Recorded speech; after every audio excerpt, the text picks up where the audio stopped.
ഇന്ന് ഞങ്ങൾക്കൊരു ബാപ്റ്റിസം ഉണ്ടായിരുന്നു കേട്ടോ. അപ്പോൾ ഈ ബാപ്റ്റിസം നടക്കുന്നത് ചേച്ചിയുടെ വീടിൻ്റെ തൊട്ടപ്പുറയാണ്. അപ്പോൾ ഇവിടുത്തെ ചടങ്ങുകൾ കഴിഞ്ഞപ്പോൾ അത് എല്ലാവരും കൂടി ചേച്ചിയുടെ വീട്ടിലേക്ക് വന്നു കേട്ടോ. അവർ പറഞ്ഞു സിമി ചേച്ചി കുറേ കാര്യങ്ങളൊക്കെ യൂട്യൂബ് ഇടാറുണ്ട്, ഇതൊക്കെ ഇവിടെ ഉണ്ടോയെന്ന് അറിയാൻ വേണ്ടി ഞങ്ങൾ വന്നതാന്ന് പറഞ്ഞു. അങ്ങനെ ഞങ്ങൾ എല്ലാവരും കൂടി കുറേ നേരം അവിടെ സ്പെൻഡ് ചെയ്തു കേട്ടോ. അപ്പോൾ ഇനി നമുക്ക് ചേച്ചിയുടെ വിശേഷങ്ങളൊക്കെ കാണാം. സാധാരണയായിട്ട് ജാതിക്കായാണ് ഉണ്ടാവുക.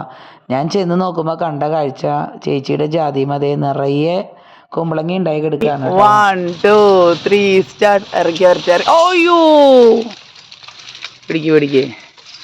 ഈ ജാതിമ കംപ്ലീറ്റ് കുമ്പളങ്ങിയാണ് കേട്ടോ. അപ്പം കുമ്പളങ്ങി നമുക്ക് കാണാം.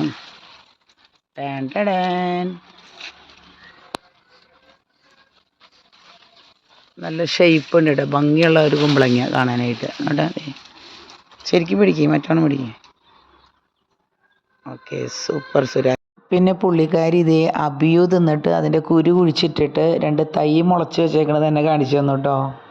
പിന്നെ അവിടെ 2 പൈനാപ്പിൾ ഉണ്ടായി കിടക്കുന്നത് കണ്ടു കേട്ടോ. അതായിട്ടില്ല, ഇനിയും മാസങ്ങൾ പിടിക്കും അത് മൂക്കാനായിട്ട്. ഇനി നമ്മൾ കാണുന്ന ഐറ്റം ചേച്ചിയുടെ വീടിൻ്റെ ഉള്ളിലല്ല, ഗേറ്റിൻ്റെ തൊട്ടപ്പുറത്താണ് കേട്ടോ. ഇത് നമ്മളെ കടുമാങ്ങയാണ്. അപ്പോൾ ഇത് ആരെങ്കിലും ഒരുമിച്ച് ലേലെടുത്ത് പൊട്ടിക്കുന്നുണ്ടാവും. അപ്പോൾ അവിടെ നിന്നാണ് ഞാൻ സ്ഥിരം വാങ്ങാറ്. ഈ വർഷവും ഞാൻ 6 കിലോ ബുക്ക് ചെയ്തിട്ടുണ്ട്. അങ്ങനെ ദേ ഇവിടെ നിന്ന് അടിച്ചു മാറ്റാവുന്ന ചെടികളൊക്കെ അടിച്ചു മാറ്റി ഇവർ പോവാണ്. കിട്ടിയൊരവസരവും ഞങ്ങൾ പാഴാക്കില്ല. ഞങ്ങൾ ഫോട്ടോ എടുത്തിട്ടോ. ഇതിൻ്റെ ഡീറ്റെയിൽഡ് വീഡിയോ നമ്മൾ അപ്ലോഡ് ചെയ്യുന്നുണ്ട്.